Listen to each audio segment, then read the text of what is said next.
Pertanyaan sederhananya adalah gimana sih cara kita menghadapi itu? Saya juga lagi belajar, ini bukan kata saya ya, tapi saya coba merangkum dari beberapa hadis, dari beberapa ayat. Mudah-mudahan ini jadi semacam tips dari Allah, dari Rasul, cara kita supaya lebih sabar dalam menghadapi ujian, khususnya ujian perasaan. Pertama, saya mengambil dari hadis riwayat yang diriwayatkan dari Abu Hurairah, hadis Hasan.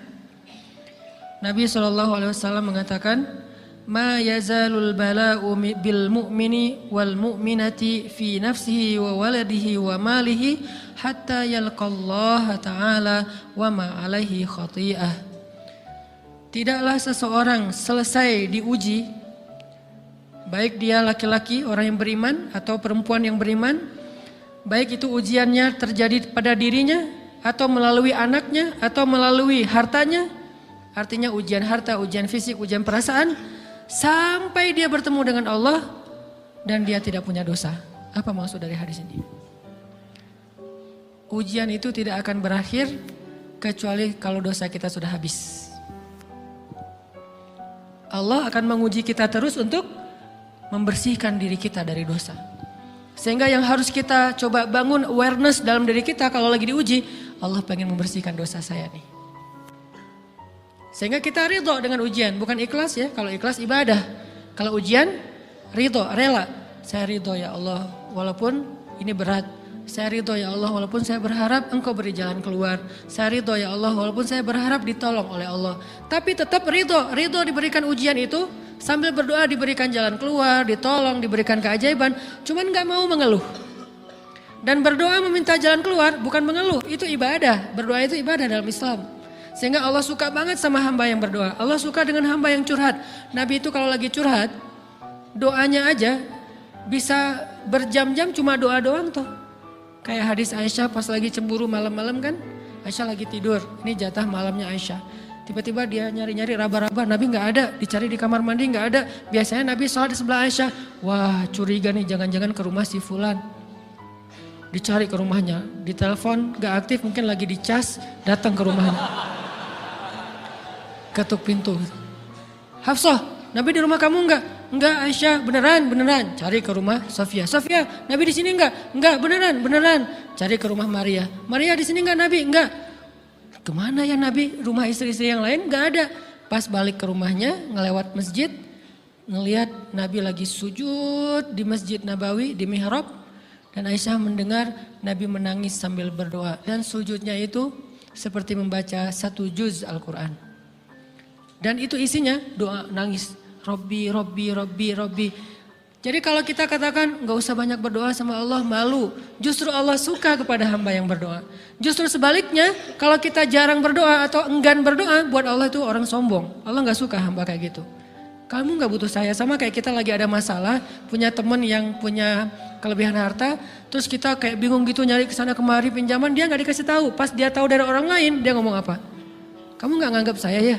Emangnya saya bukan teman kamu? Kok kamu punya masalah keuangan tapi saya gak dikasih tahu, malah saya tahunya dari orang lain? Tersinggung kan?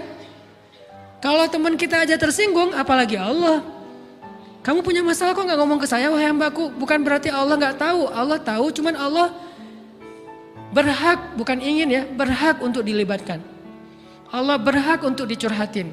Allah berhak untuk dijadikan tempat kita untuk habis-habisan menangis dan melampiaskan masalah kita kepada Allah dalam bentuk curhat-curhat dan doa. Sehingga kalau kita berdoa, ya Rabbi, Allah langsung inni qarib, mendekat Allah kepada kita. Jadi teman-teman yang dirahmati Allah, kalau kita punya masalah, kita coba bangun awareness, oh Allah pengen membersihkan dosa-dosa saya nih.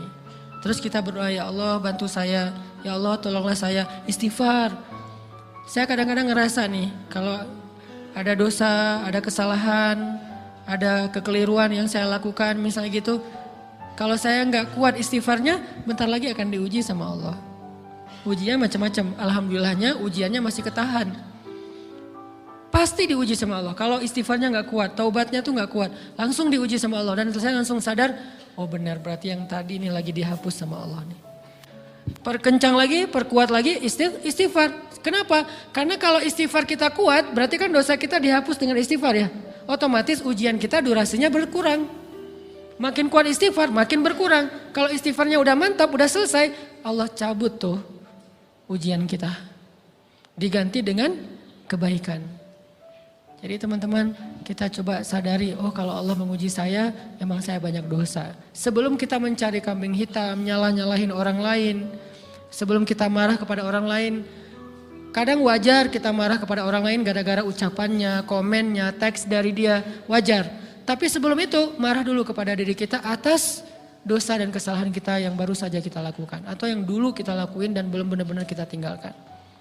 Kalau kita ngerasa banyak dosa di masa lalu sebelum kita taubat, hijrah, berarti mungkin itulah alasan kenapa sekarang kita diuji setelah hijrah.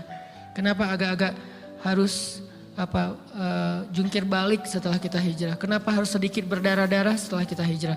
Anggap aja itu untuk mengkifarat, membersihkan dosa-dosa kita yang telah lalu. Supaya apa? Supaya kalau kita pulang kepada Allah, kita pulang dalam keadaan bersih. Dan itu pasti akan menjadi orang yang paling beruntung. Daripada nanti diberesin di akhirat, mending diberesin di dunia kan. Soalnya kalau diberesin di akhirat itu lebih berat. Akhirat itu perlakuannya beda dengan di dunia. Di dunia kalau kita salah akan dibalas oleh Allah. Kalau kita belum taubat, dibalas oleh Allah sama. Tapi di akhirat ukurannya beda. Sehingga heran ya, kalau ada orang yang merasa beruntung lolos dari hukuman dunia, dia pikir dia udah lolos dari hukuman Allah. Mending dia beresin deh di dunia daripada nanti di akhir berlarut-larut. Itu bahaya banget. Kalau buat saya pribadi dan saya yakin teman-teman juga kayak gitu, gak mau ada masalah di akhirat, mending masalah di dunia aja. Tapi masalah di dunia juga kita gak mau berlarut-larut, pengen cepat dimudahin sama Allah. Caranya istighfar. Tidaklah Allah memberikan kepada kita ujian kecuali salah satu alasannya pengen menghapuskan dosa.